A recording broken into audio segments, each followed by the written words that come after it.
What a variety of whiteness we have here. We got the dude, we got Pete. It's like a rainbow of beige. The white dudes for Kamala are back, and I think they just set a new world record for cringe.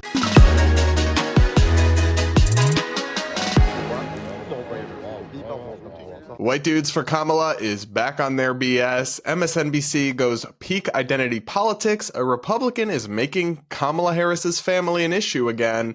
And a insane TikToker says football is evil. All this and so much more is coming up on today's episode of the Brad vs. Everyone podcast, my daily show where I take on the craziest ideas from across the internet and across our politics, all from a center-right, independent perspective. If you're new here, please do consider subscribing and sticking around, and regardless, do hit that like button to reward my suffering as we go along, and do comment with your thoughts. I do take the time to read the comments, and I pick a few to respond to in every episode. Plus, if you leave your comment with a super chat or a super thanks, I'll definitely read it on tomorrow's show. And now, remember a few weeks ago when we talked about the White Dudes for Kamala movement that was popping up, and I made you guys suffer through some highlights, or I guess I should say lowlights, from their cringeworthy Zoom call? Well, they're out with their first campaign ad, and it is really, really terrible. There's just no other word. I had to see this on my timeline, so I'm going to make you watch it as well. Let's take a look and buckle up, because cringe is incoming your way very soon. Hey, white dudes. So, I think we're all pretty sick of hearing how much we suck. Every time you go online, it's the same story. We're the problem. And yeah, some white dudes are. Trump and all his MAGA buddies are out there making it worse, shouting nonsense in their stupid red hats and acting like they speak for us when they don't. All they've ever done is screw us over. But if you're not on the MAGA train, where do you go? Isn't it just swapping out one crappy option for another? Then it hit me. This isn't about picking teams. It's about who's got a plan that's gonna make life better for me and my family. So I've been doing my own research and decided to check out Kamala Harris and Tim Walz. And before you jump down my throat, they're actually talking to guys like us. No lectures, no BS. Just real solutions that protect our freedoms and help us take care of the people who matter. And honestly, I think Harris and Walz are the ones to make that happen. End of the day, you're your own man. It's your call. But if anyone gives you crap about it, tell them it's none of their damn business. My favorite part of this is at the bottom it says, brought to you by Beige Rainbow Pack. Seriously. Now, the genius behind this bold piece of political messaging is a man named Ross Morales Raqueto, who posted on X. Announcement: White Dudes for Harris just released our very first ad. We are talking directly to the white men and creating space for folks who've traditionally been ignored by the left.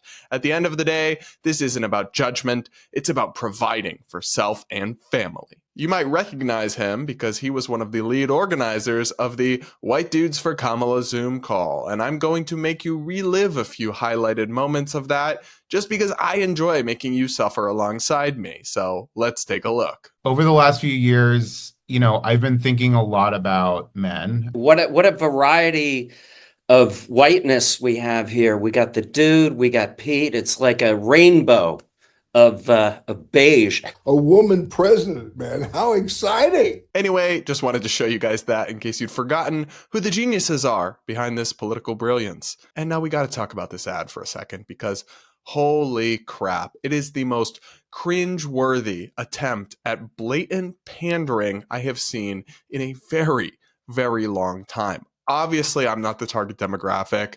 I'm not a gettable voter. I'm on my own little island over here. But as a white dude, what the heck is this accent he's doing?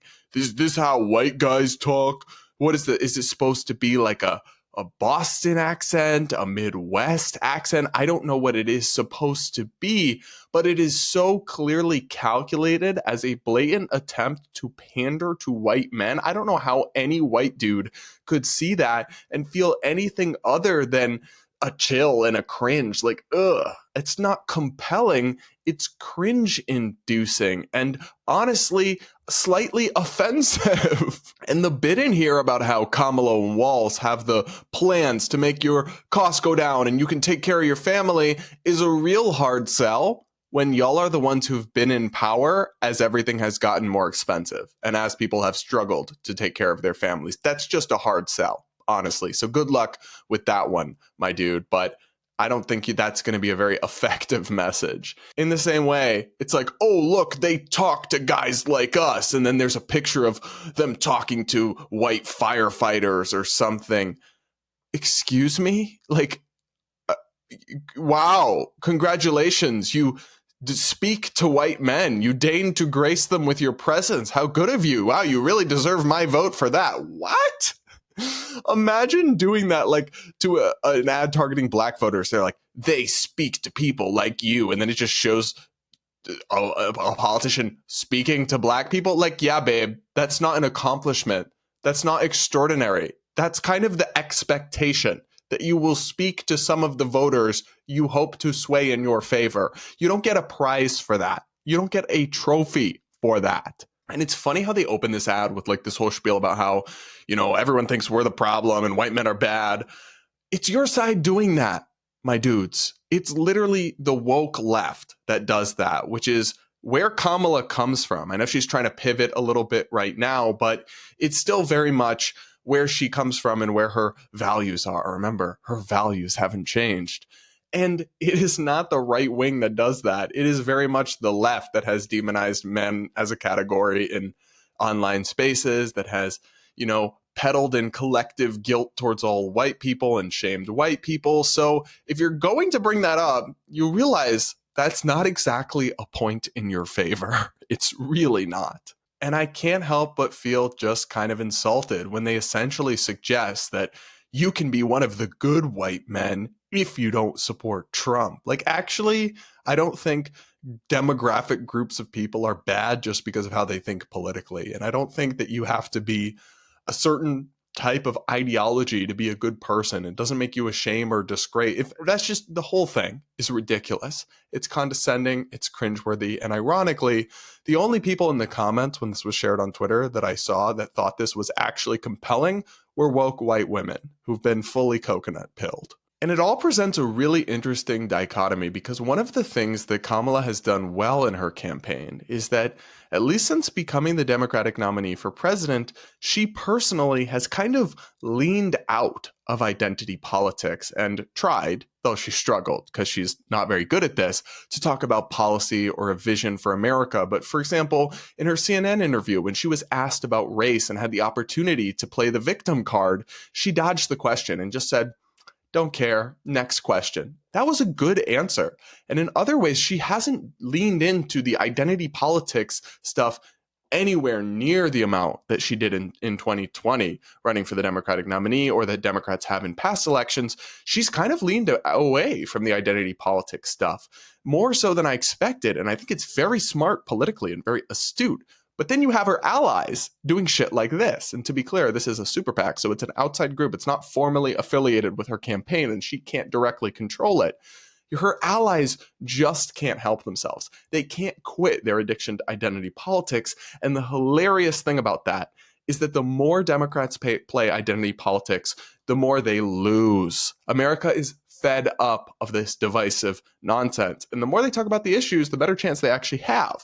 But the base, the hardcore activist class of the Democratic Party is so all in on this perverse addiction to woke racial balkanization that they just can't help themselves. And hilariously enough, it may actually be hurting their side in the long run. That's my take on the latest cringe from the White Dudes for Harris movement. Let me know what you think in the comments below, especially if you're a white dude. This speaks to your soul in the way that it was so clearly intended to do. And now we've got to check on the folks over at MSNBC, because the left-leaning cable news network just set, I think, a new record for identity politics cringe on live television. One guest started speaking about how Kamala Harris will be the first black woman president, and actually suggested that that will scare Vladimir Putin or something. Let's take a listen. But Kamala Harris would be just the opposite. Why? Because she's an inspiration. Not only is she positive, and does she bring hope and optimism, but as a black woman, the product of a mixed marriage, she will inspire millions of people throughout the world. Our credibility as a nation, that we would be able to allow, our country is so great that we're allowed a woman like that to become the commander-in-chief, the president of the United States. That is going to send a powerful message all over the world. People like Vladimir Putin are going to say, hey, wait a minute. These guys, they truly have a democratic country. They truly are representative. They truly are fighting for all their people. And Kamala Harris is a manifestation of that. I love how even the MSNBC anchor was a little taken aback at the ridiculousness of this take and was just like, wow, because it is frankly absurd. I think it's perfectly great if we have a female president, if we have a president who's a minority and a woman. I could care less about any of those things. To me, it's irrelevant, but you know what? It will be inspiring in some sense to people that those glass ceilings have been broken and that we're getting closer towards a truly meritocratic society.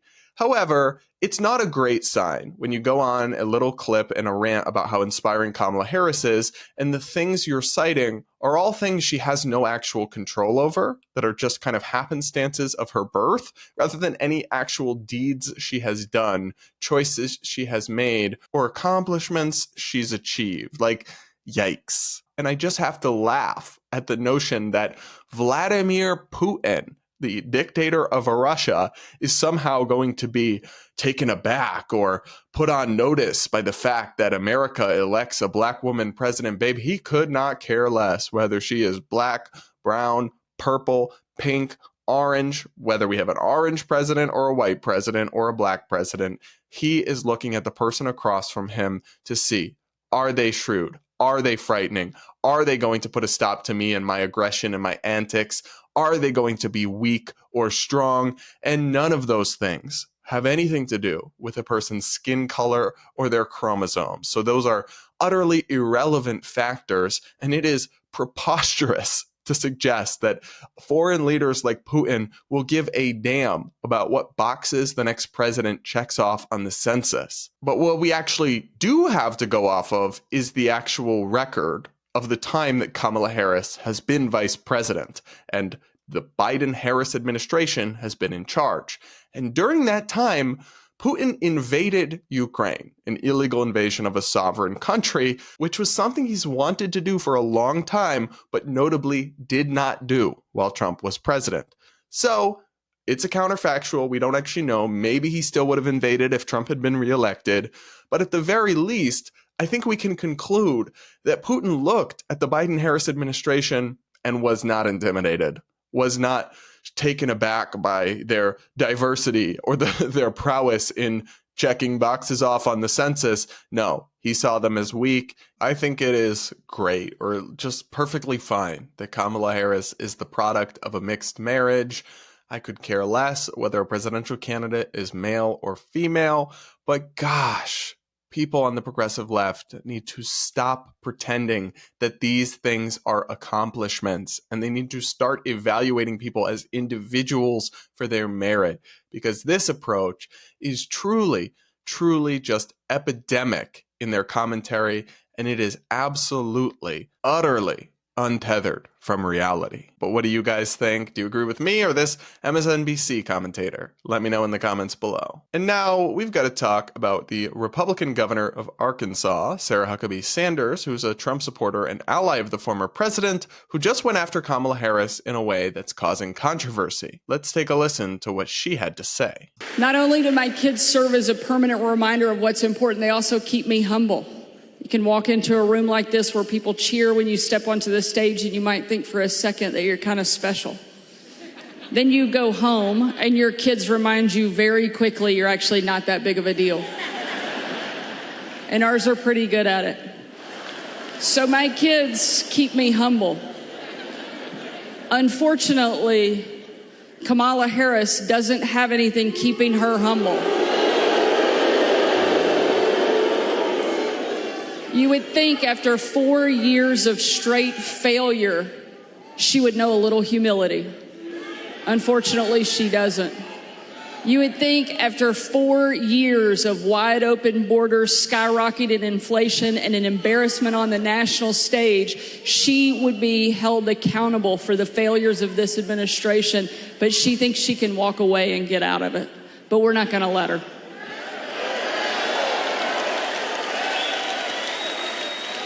Because the future of my kids and the future of our country depends so much on who our next president is. Yikes. So this is just one example of a pattern of Republicans criticizing Kamala Harris essentially because she doesn't have biological children. This is a huge mistake and just not the right approach to criticizing Kamala. First and foremost, guys, humility is not the talking point you want to lean into when you're campaigning for Donald Trump. Whether you love him or hate him, Trump is many things. Humble isn't one of them. I'm sorry. It's just not. Even though, yes, he has lots of children, actually, but that hasn't seemed to keep him humble. And in the same way, if Sarah Huckabee Sanders' experience is that being a parent and having kids keeps her humble, that's great. And I'm not saying that's wrong or bad or that she shouldn't talk about that. But that is not the only source of humility. And lots of people with children aren't humble, and lots of people without them are, in fact, pretty humble still. So to me, to go after Kamala on that is just a weak point on its logical merits. And it's also a very foolish political strategy because there are lots of people without kids. There are lots of step parents. Remember, Kamala Harris is a stepmother to her husband's children, and she has a good relationship with them. And they don't like to see you attacking a politician for not having children. It rubs them the wrong way. It makes them feel attacked, like you judge them for their life choices. And yet it doesn't really accomplish anything. Very few people out there are going to see that and be like, you're right, can't vote for Kamala now. So all you're doing is potentially isolating and offending people and coming across as tone deaf to childless people, to step parents, to other people, suggesting it somehow makes them unfit or unhumble or unable to be leaders when that's really not true. And even if it was true, it just wouldn't be a smart thing to suggest politically when there's so many voters that relate to those aspects or fall into those groups and have made similar life choices, or just sometimes it's not a choice as well. And people just end up in these situations through no decisions that they've made, just through the circumstances of their life or their biology or what have you. So Republicans really need to stop doing this. You can promote your support for family, that you're a family values leader, that you're a family man or woman, but don't go on the offensive and start attacking people on the other side for not having biological children. All you're doing is isolating people and coming across as divisive and tone deaf. What do you guys think? Do you agree with me on this? Or are you more sympathetic to Sarah Huckabee Sanders and the argument she's making? Let me know in the comments. And now it's time for Brad versus TikTok, my daily segment where I take on the craziest ideas from the Clock app. Today, this TikToker went on a wild rant about why football is actually evil. Yeah, seriously. Take a listen. This is your reminder that football is evil. It's evil propaganda. Where are the men in our society right now? What are they all doing? It's almost like somebody wants to collectively keep them all dissociating and escaping into imaginary playland for almost half the year. Imagine if football wasn't on. Imagine if it wasn't on every TV, everywhere you go. Imagine if men didn't just dominate the social spaces without even questioning it for a second. Hey, it's kind of weird that all my interests are put on display here. Do you think that's on purpose? That's calculated. They want you to sit right down on the bar stool and watch the game. Yeah. And then you think, oh, I love the game. Football. The media and TV and that shit in general. If we're all busy watching TV, we will not get ourselves out of this. We cannot help each other as Americans. We don't even have a culture to save if our culture is this. It is not culture. It is an absence of. We have to face reality and look at each other in the eyes and discuss what's happening. And stop ignoring what's the true nature of our reality. Babe, put put down the crack pipe. You've had enough. I mean, just yikes. This take is absolutely unhinged. But you kind of knew that was coming, because remember, anytime you see that bull-looking ass nose ring, 98% chance you're about to hear the worst take of your life. Anyway, babe, it's just not that deep. Football is not evil. It is literally just entertainment. It is just something to entertain people and give them something to cheer for and root for. And if it wasn't football, it would just be something else. It would be TV shows or musicians or another sport or something else. It's not some grand scheme to keep the masses placated so they don't engage and rise up in your communist revolution or whatever.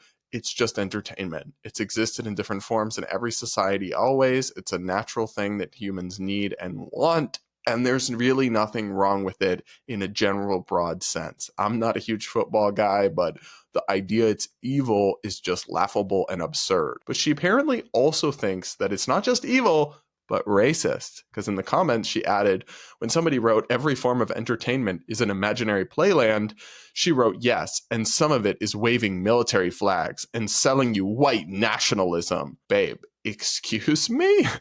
The irony of accusing the NFL of promoting white nationalism when they do racial justice activism and protests and stuff, and when it's actually, if anything, the opposite. It is a common interest that unites men of many different races, where they're cheering for teams that are incredibly racially diverse and all working together towards a common goal. It is actually on net probably a profoundly racially unifying force in America, football and our collective enjoyment of the sport and everything. The idea that it's promoting white nationalism is just preposterous. And I love how she acts like it's so sinister that they would try to entice people into sports bars by playing football or whatever. Like, babe, it's just a business trying to attract customers. It's really not that deep. And essentially whatever she's saying could be applied to any other form of entertainment, right? It could be applied to the Kardashians or whatever, but you don't see her going after that, because there is a weird thing about woke people just trying to police things that men like. And I think some of them need to just give it up, give it a rest, and get off their high horse.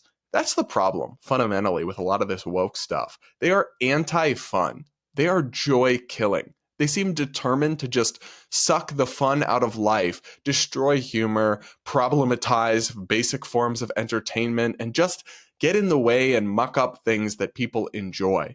Newsflash, babe, that is not a way to attract people to your side. It is a way to repulse them and make them want nothing to do with you or the ideas you're selling. And because I think the ideas that people like this are selling are crazy and bad for our country, I actually want to say, keep it up. Keep up the good work. You're doing amazing, sweetie. What do you guys think? Have you ever heard this take before, or is it just this chick on TikTok? Let me know in the comments below, and do hit that like button to reward my suffering through this bizarre video. And now I'll wrap up today's show by reading a few of your comments from yesterday's episode. One person writes, I worked for the local cable company as a field technician, which means I go into people's homes to fix services. Would you want me in your home touching stuff if I had COVID? Would you want me in your grandparents' house? And this is, of course, about Matt Walsh saying adults shouldn't take sick days. No, I agree. You're being responsible, and you shouldn't be spreading your sickness to other people. So if you're truly sick, yeah, you should take a sick day. Another person writes, wow, Matt Walsh sounds ridiculous. Does he not know what IBS/IBD is? Thousands of Americans are suffering from IBS diarrhea and IBS constipation. I have both IBS-CD, which was diagnosed by a physician. On days I have bad episodes, I'm stuck in a bathroom with excruciating pain for hours. Matt Walsh clearly doesn't understand stomach issues and 100% about staying home when sick if you are contagious. Management at my company encourages this. Thanks, Brad, for the video. Wow, I'm so sorry you have to deal with that. But yeah, I totally understand that you would need to take sick days sometimes, and that's what they're there for. Another person says, I wonder if Gavin would have paid no mind or even approved of a satire political ad of Trump instead of Harris. Oh, I mean, I guess we're speculating, but I'm pretty confident he would have loved a satire ad making fun of Trump, because these people are partisans with robot brains. They're not actually people with principles or values that they stick to consistently. Another person says, sister, brother, I really do need to tell you, I live in Texas and I've been all over the United States. Yes, some people are this dumb that they could take this for real. Maybe they really aren't in the double digits. You live in Washington, D.C. Well, I actually live in Michigan now, West Michigan, but your point's taken that some people are perhaps dumb enough to not be able to tell obvious satire. However, I do think it's a small percentage of people, and I do support labeling this stuff as AI altered so that nobody will be fooled. But I guess I just have more confidence in the public a little bit. I do think the public is ignorant in that they don't know a lot of things, like you look at basic civics understanding, but I do actually think the public still has a good bit of common sense about stuff like this and can think about things and not be totally fooled easily. Maybe I'm just a little more optimistic than you, my friend. Another person says, I got my Delulu coffee cup today. Heart, thank you. No, thank you for buying the merch. I'm going to be promoting it more because I have a couple items of myself being delivered. But remember, guys, you can get your Delulu is showing and your Math Isn't Mathing merch at the link in the description of this episode to help support me and get some cool gear while you're at it. Another person says, watching this video, especially the TikTok part of the video, is like an old man reading his morning newspaper. Yeah, that's how I feel. I'm only 26, and I feel so old sometimes when I watch these TikToks, and I'm like, the heck is going on here? It makes me feel like I'm an old person, and the world's changing around me too quickly. So thanks for that, TikTok. Thanks, I guess. All right, everybody, that is it for this episode of the Bread vs. Everyone podcast. Thank you so much for tuning in and joining me. Do make sure you're subscribed if you aren't yet. Do hit that like button before you go. Do comment with your thoughts. I do read the comments, and I pick a few to respond to in every episode. Plus, if you leave your comment with a super chat or a super thanks, I'll definitely read it on tomorrow's show. And with that, we'll talk again tomorrow.